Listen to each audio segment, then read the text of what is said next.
নমস্কাৰ বন্ধু বান্ধৱীসকল গ্লোবেল জ্ঞান আছামিছৰ আন এটি বিশেষ ভিডিঅ'লৈ আপোনালোক সকলোকে স্বাগতম জনাইছোঁ আপোনালোকৰ প্ৰিয় চেনেল গ্লোবেল জ্ঞান আছামিছলৈ। ইয়াৰ আগৰ ভিডিঅ'টোত আমি SCRT DLED পেট এক্সামৰ ওপৰত এটা ভিডিঅ' বনাইছিলোঁ আৰু আপোনালোকে ভিডিঅ'টো ভাল পাইছে। চ' নেক্সট পাৰ্ট এইটো ভিডিঅ'ৰ আমি আনিছোঁ। চ' ইয়াতে আমি মূলতঃ ছ'চিয়েল ষ্টাডিৰ ওপৰত আমি ভিডিঅ'টো আনিছোঁ আৰু নেক্সট কি পাৰ্টৰ ওপৰত ভিডিঅ' লাগে আপোনালোকে জনাওক। চ' অকণো সময় নষ্ট নকৰাকৈ আমাৰ প্ৰশ্নৰ মাজলৈ উভতিছোঁ। এতিয়া আপোনালোকে কি কৰক, লগে লগে নিজেও অকণমান উত্তৰ দিবলৈ চেষ্টা কৰক। তলত উল্লেখ কৰা কোনখন ঠাইত বুদ্ধদেৱৰ জন্ম হৈছিল? চ' বুদ্ধদেৱৰ জন্ম ক'ত হৈছিল কওকচোন, কওক আপোনালোকে উত্তৰটো দিয়ক। য়েছ, কাৰেক্ট এনচাৰ লুম্বিনী। যিসকলে লুম্বিনী বুলি কৈছে য়েছ কাৰেক্ট, শুদ্ধ হৈছে তেওঁলোকৰ। তলত উল্লেখ কৰা কোনখন ঠাইত অৰ্থাৎ বুদ্ধদেৱৰ জন্ম হৈছিল লুম্বিনীত। নেক্সট দ্বিতীয়টো প্ৰশ্ন। চ' ইণ্ডিকা নামৰ গ্ৰন্থখনৰ ৰচক কোন আছিলে? ইণ্ডিকা কোনে লিখিছিলে কওকচোন, কওক। ইণ্ডিকা কোনে লিখিছিলে? মেগাস্থেনিছ। ইণ্ডিকা লিখিছিলে মেগাস্থেনিছে ইণ্ডিকা গ্ৰন্থখন ৰচনা কৰিছিলে। আৰু যদি DLED পেট এক্সাম দিব খুজিছে আপোনালোকৰ বহুত কিতাপ ওলাইছে। চ' এতিয়া বৰ্তমান আগতে তেনেকৈ নাছিল প্ৰি এণ্ট্ৰি টেষ্টৰ বাবে ইমান কিতাপ, কিন্তু ৰিচেণ্টলি কি হ'ল এতিয়া বহুত কিতাপ ওলাইছে।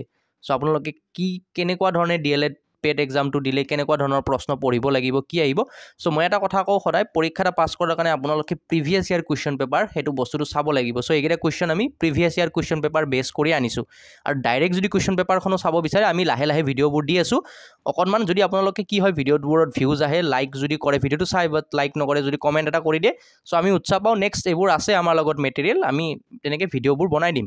তলত উল্লেখ কৰা কোনগৰাকী মৌৰ্য বংশৰ সৰ্বশ্ৰেষ্ঠ ৰজা? মৌৰ্য বংশৰ সৰ্বশ্ৰেষ্ঠ ৰজাগৰাকী হ'ল অশোক।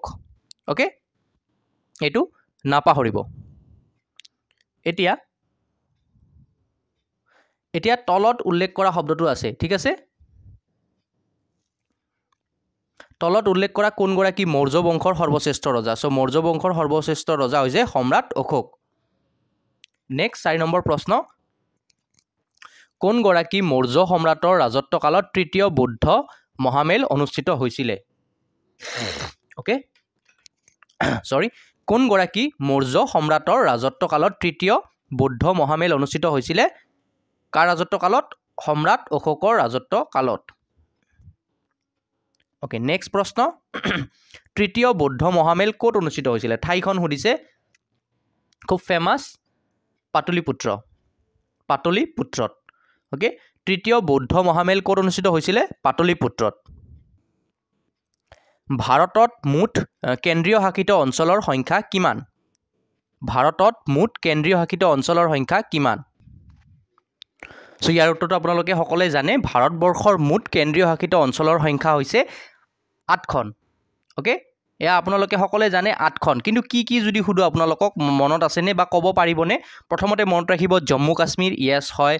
তাৰপিছত হ'ব লাডাখ হয়, Lakshadweep, Puducherry, Delhi, Andaman and Nicobar, Chandigarh, Dadra and Nagar Haveli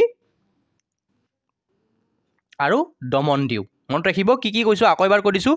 Jammu Kashmir, Lakshadweep, Jammu and Kashmir, Lakshadweep, Ladakh, Puducherry, Delhi, Andaman Nicobar, Chandigarh, তাৰপিছত শেষত আহিব দাদৰা নগৰ হাভেলী আৰু দমন দিউ। অ'কে, এবাৰ মনত থাকিব আপোনালোকৰ।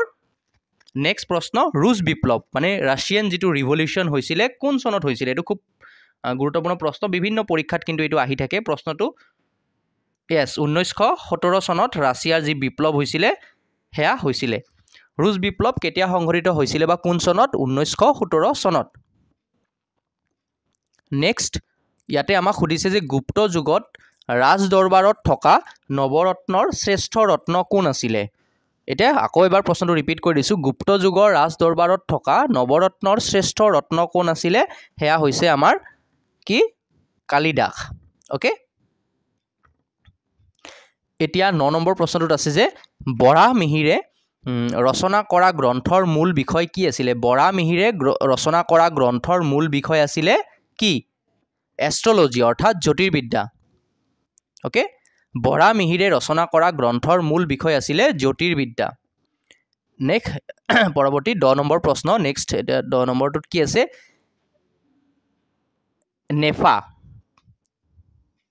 নেফা আপোনালোকে শুনিছে? যদি মোৰ ভুল হোৱা নাই, নৰ্থ ইষ্ট ফ্ৰণ্টিয়াৰ এজেঞ্চি। উত্তৰ পূব ভাৰতক কোনখন ৰাজ্যক নেফা বুলি জনা যায়? উত্তৰ পূব ভাৰতৰ কোনখন ৰাজ্যক নেফা বুলি জনা যায়? গতিকে ৰাজ্যখন হ'ব আমাৰ Arunachal Pradesh okay option C টো আমাৰ correct answer NEFA north east frontier agency কেতিয়াবা ফুল ফৰ্মটো আহিব পাৰে নৰ্থ ইষ্ট ফ্ৰণ্টিয়াৰ এজেন্সি উত্তৰ পূব ভাৰতৰ কোনখন ৰাজ্যক নেফা নামেৰে জনা যায় সেইখন হ'ব আমাৰ অৰুণাচল প্ৰদেশ এটা নেক্সট 11 নম্বৰ প্ৰশ্ন মহাত্মা গান্ধীয়ে সত্যাগ্ৰহৰ ধাৰণাটো গ্ৰহণ কৰোতে কাৰ লিখনিৰ দ্বাৰা প্ৰভাৱিত হৈছিল সো মহাত্মা গান্ধীয়ে সত্যাগ্ৰহৰ ধাৰণাটো গ্ৰহণ কৰোতে কাৰ লিখনিৰ দ্বাৰা প্ৰভাৱিত হৈছিল হেতু হ'ব লিও টলষ্টয় নামটো মনত ৰাখিব আপোনালোকে আগতো পঢ়িছে এইটো সোশিয়েল ষ্টাডিজত ক্লাস 9 10ত সো অকনমান কি হৈছে বস্তুবিলাক মনতে পেলাই দি আছো আমি এতিয়া 12 নম্বৰ প্ৰশ্ন কোনটো খনিজ পদাৰ্থক বাদামী হীৰা মানে ব্ৰাউন ডায়মণ্ড বুলি জনা যায় হেতু হ'ব লিগনাইট